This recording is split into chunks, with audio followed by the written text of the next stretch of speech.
Olá, hoje vamos passar o relatório de novembro do fundo OGIN11, fundo da gestora OGR que investe em infraestrutura. Esse é o canal Estudos em FIIs. Esse vídeo não é uma recomendação de investimentos. Começando pelos fatores gerais do fundo, vamos comparar sempre com o mês anterior, né? Como é que o fundo mudou? Então temos aqui o nosso relatório de outubro. Nessa ocasião, o fundo tinha um spread de crédito médio aí de 3%. E ele tinha pago um dividendo equivalente aí de 1,09. Fato relevante, o fundo também estava bastante descontado nessa ocasião de outubro, com um PVP de 0,94. Duration da carteira dele, uma duration de 4 anos, ele tinha uma reserva aqui de 12 centavos, basicamente. Como é que foi a mudança para novembro? Tudo muito parecido. Ele utilizou 1 centavo dessa reserva aqui, ainda mantém 11 centavos. A duration dele aumentou um pouco, né, de 4 anos aqui para 4,58.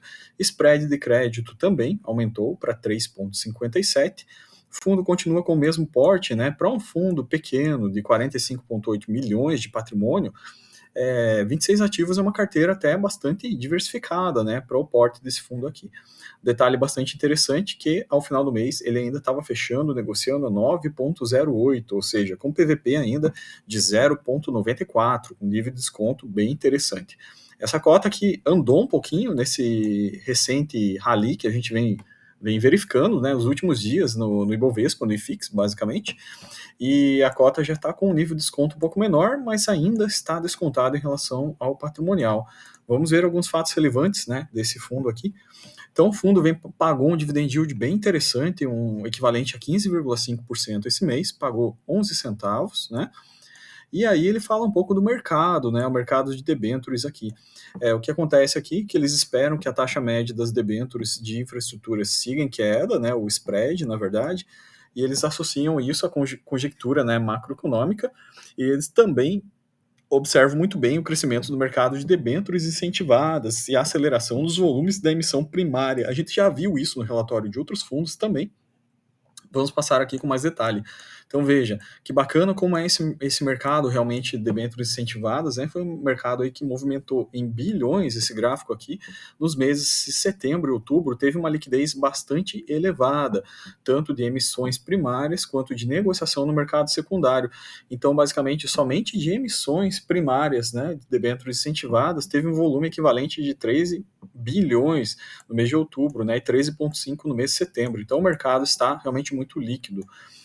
Bom, o fundo aproveitou, né, ele aumentou algumas posições que ele tinha aqui, melhorando um pouquinho a diversificação dele. Ele comprou 3R Petroleum e Hélio Vargas Solar, Energia Solar.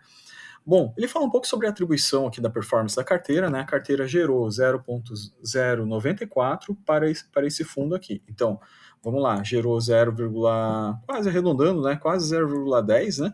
E ele entregou, como vimos aqui, 0,11. Então, ele usou esse 1 centavo para fazer o complemento da geração. Ele fala um pouco sobre o mecanismo DAP, como é que funcionou o mecanismo DAP, que se comportou em linha com o esperado, minimizando a volatilidade e performance mensal do fundo.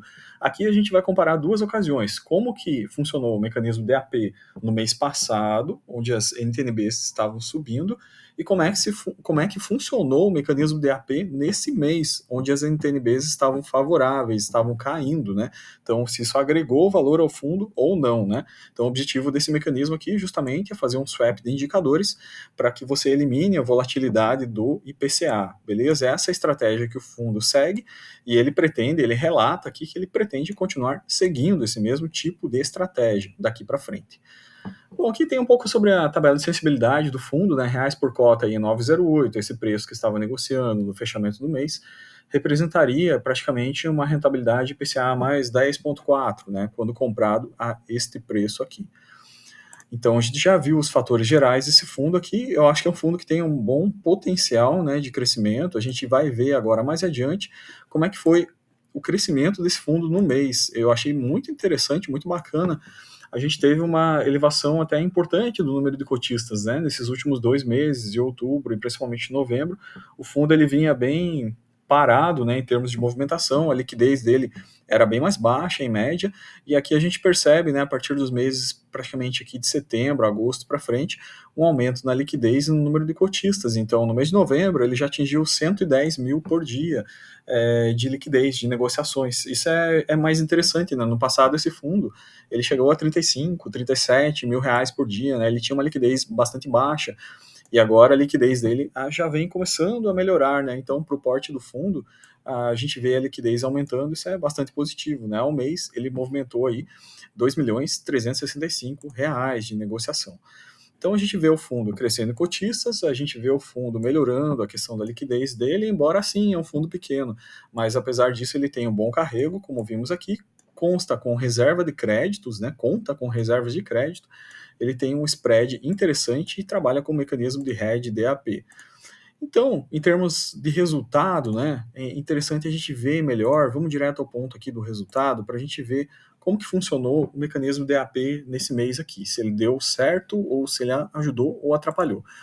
Então, dito isso, né, primeiro vamos analisar aqui a tabela de rendimentos, que você encontra aqui no site do fundo, né, da Orama. A gente percebe todo o histórico de rentabilidade desse fundo. Esse fundo começou em novembro de 2022, ele pagou em novembro, pagou em dezembro. Em janeiro, ele foi fortemente afetado pelo evento Americanas, justamente porque ele tinha uma posição em uma debênture da Americanas.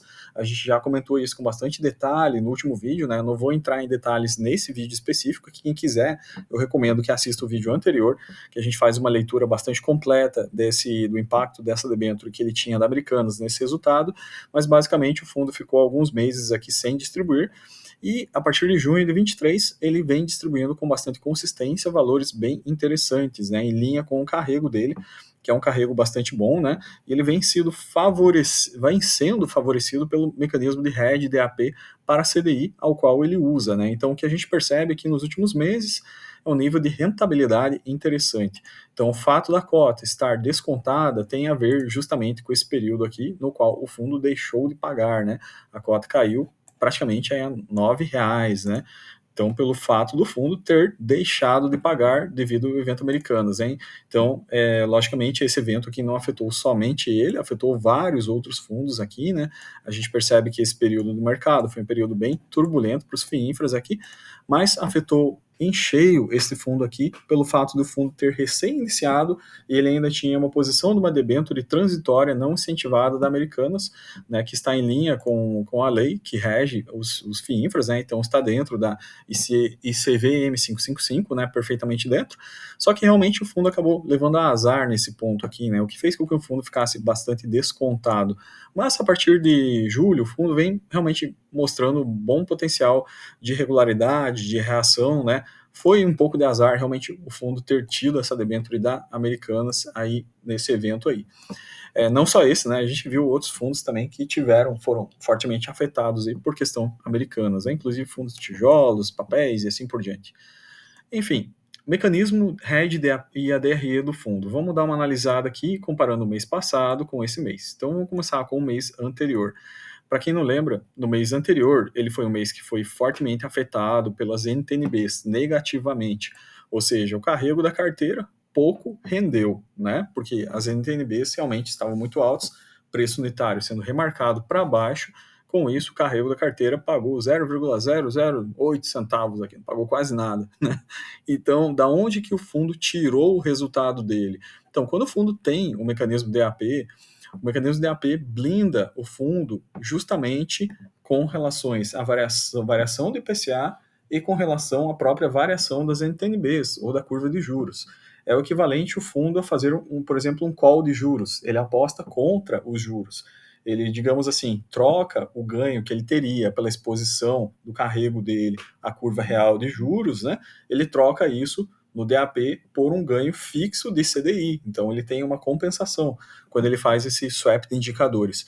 E esse mecanismo DAP, então, como o carrego foi fortemente impactado aqui por marcação ao mercado, IPCA mais baixo aqui, e o carrego pouco contribuiu, o mecanismo DAP, ele, né, logicamente contribui mais, ele faz um contrabalanço, né, eliminando essa volatilidade baixa aqui, ele garante que o fundo vai ter um resultado interessante, inclusive nos momentos que a NTNB estiver alta. Então, por isso, na minha visão, é interessante a gente ter uma composição na carteira sempre com alguns fundos de infraestrutura mais voltados para esse aspecto do CDI, né? Porque eles dão uma certa blindagem com relação a essas variações das NTNBs.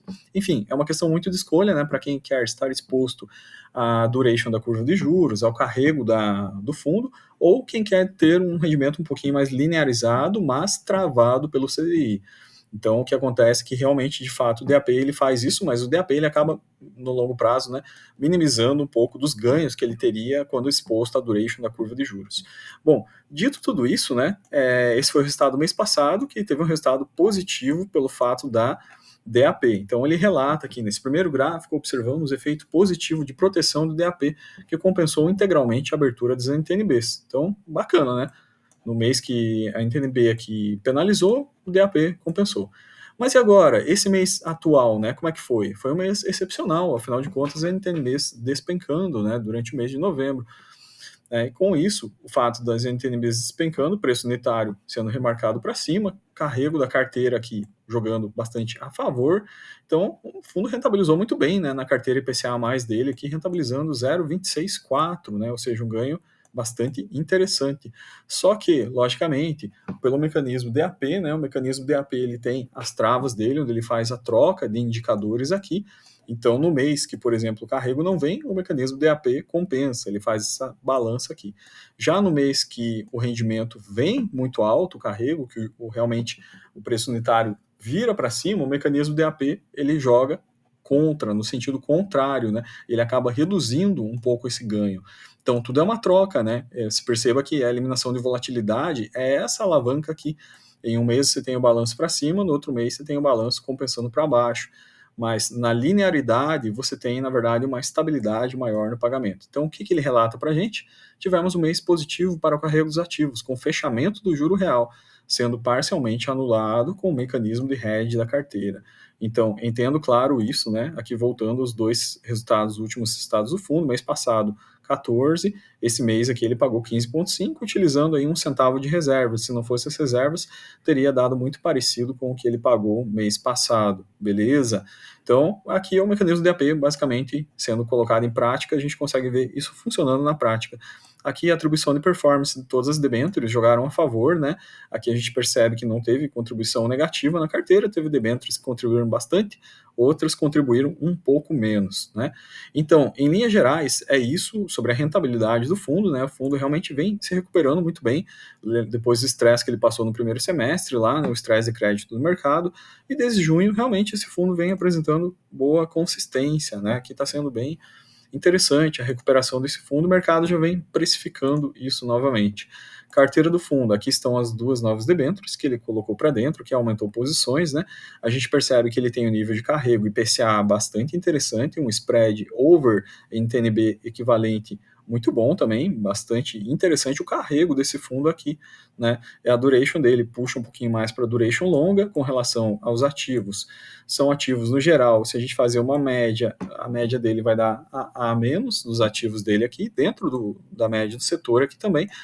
E as modificações importantes em termos de detalhamento de alocação é que ele migrou, que ele cresceu um pouquinho no mês de novembro, né, quando a gente compara com outubro, ele cresceu essa fatia aqui de petróleo e gás, né, basicamente pela debênture de Enalta que ele pegou, cresceu um pouquinho mais energia eólica aqui também, e as outras posições, né, sem muitas alterações relevantes, né.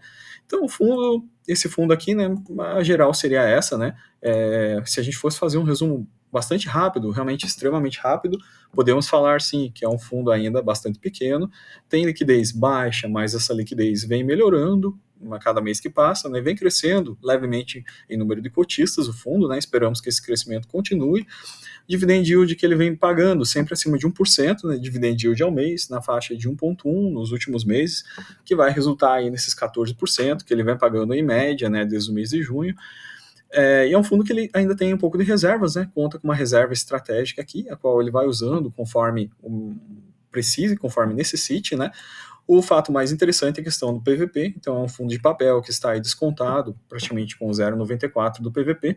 Não sabemos ainda por quanto tempo vai ficar assim, a gente percebe a cota já subindo no mercado, já reagindo aos resultados que esse fundo tem entregue. Então, um produto relativamente novo, né? Cabe nós acompanharmos também a evolução desse produto, né? O fundo foi criado em novembro do ano passado, né? Completando um ano agora, e vamos aqui sempre fazendo esse vídeo mensal de acompanhamento desse fundo da OGR, né? Para a gente ver a progressão e o crescimento dele. Então, bons estudos a todos. Esse vídeo é um vídeo de recomendação de estudo, né? Não de investimento, reforçando novamente. Um grande abraço a todos, fiquem com Deus e até o próximo vídeo.